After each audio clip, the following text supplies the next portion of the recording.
27 years later, Resident Evil 2 speedrunners get the single most needed quality of life mod, and the fastest world records are already being cut in half. Instantly skippable cutscenes and door animations are game changers for the Resident Evil 2 speedrunning scene.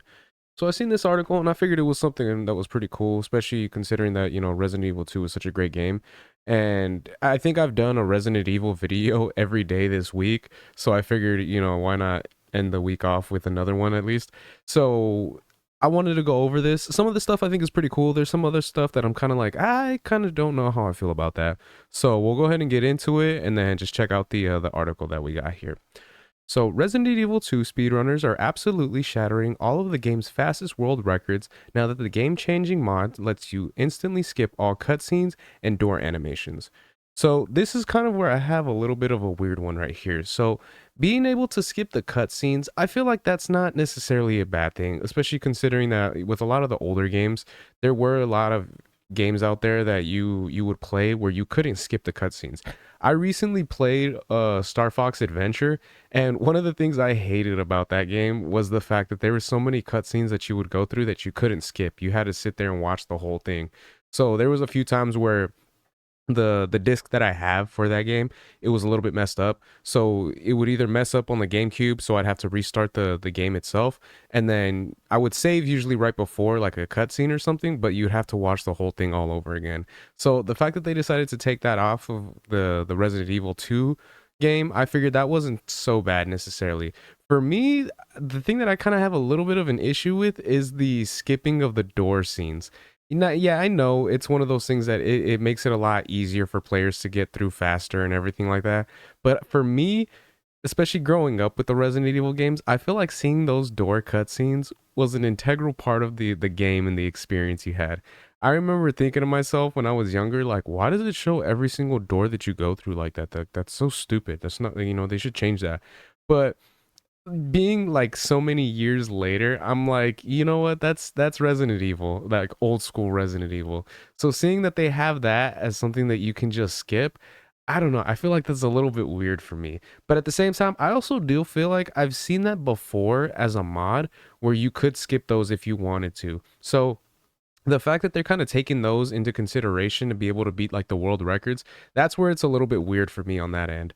Because, I feel like again with it being old school Resident Evil, that's something that I feel like you gotta have if you want to go for like the world records and everything like that.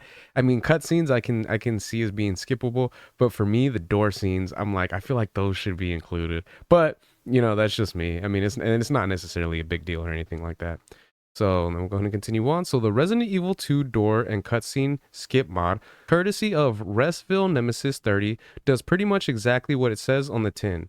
Every single cutscene in the game, no matter how small, can be skipped using the main action button, and the title animation that plays when you interact with doors are instantly skipped. It's pretty easy to see how this paves the way for significantly more seamless speed runs and, of course, new records.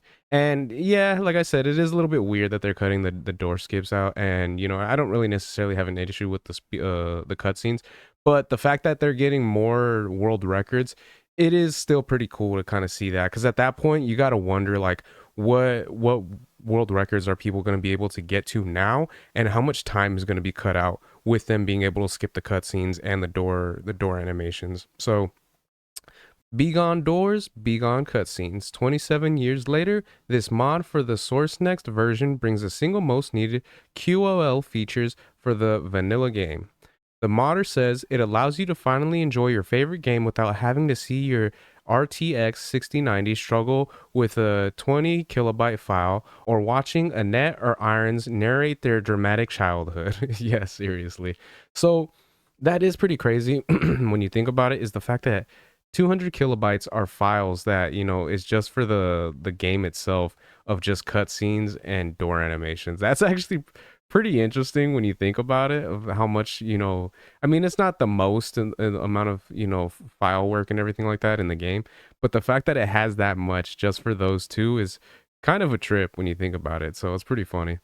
So the mod was only uploaded around a week ago, and we're already seeing the fastest Resident Evil 2 playtimes ever recorded to be more than halved by players using the new mod. Over on speedrun.com, Resident Evil 2 speedruns are now broken down into two categories: vanilla and cutscene skip. And at the time of the writing, the fastest vanilla run is 48 minutes and 32 seconds, and the quickest cutscene skip runs in just 19 minutes and 39 seconds. For a game that's now somehow 27 years old, that's an extremely significant development in the speedrunning scene and will likely be the biggest advancement to arrive for years to come. And yeah, I mean, I really like that, the fact that they are breaking it down into two different categories. So they're pretty much having it. So from what it seems like, one that includes the cutscenes and the door frames, and then one that doesn't. Because at that point, I feel like you kind of have to go that route, just because of the fact that it's been so long, especially 27 years, where they have the world record speed runs, with that being part of the game itself. And like I said, it does feel a little bit weird that they're taking it out for the doors animations. But if they're putting it into two different categories, at that point I'm like, yeah, it's not necessarily a big deal, even though it necessarily wasn't a big deal before. But if they're going to be actually putting it into those types of categories, I feel like that really adds to it, and I think that's pretty cool. So pretty awesome. I think that's pretty crazy that it took this long for them to make a mod that actually does something like that. But it's cool just to kind of see what players can do and see how fast they can get through it. I like that a lot. So those are my thoughts on that. Let me know what you guys think in the comments section. Do you guys think this is pretty cool that they're able to cut the speed time in half because of that? And were you guys surprised, like I was, to kind of know how much file work goes into just doing the cutscenes as well as the door animations? So let me know what you guys' thoughts are in the comment section. If you guys could like, share, subscribe, all that good stuff. If you guys have been watching this long, I really appreciate it. It means a lot. And yeah, until next time, Harmonic out. Peace.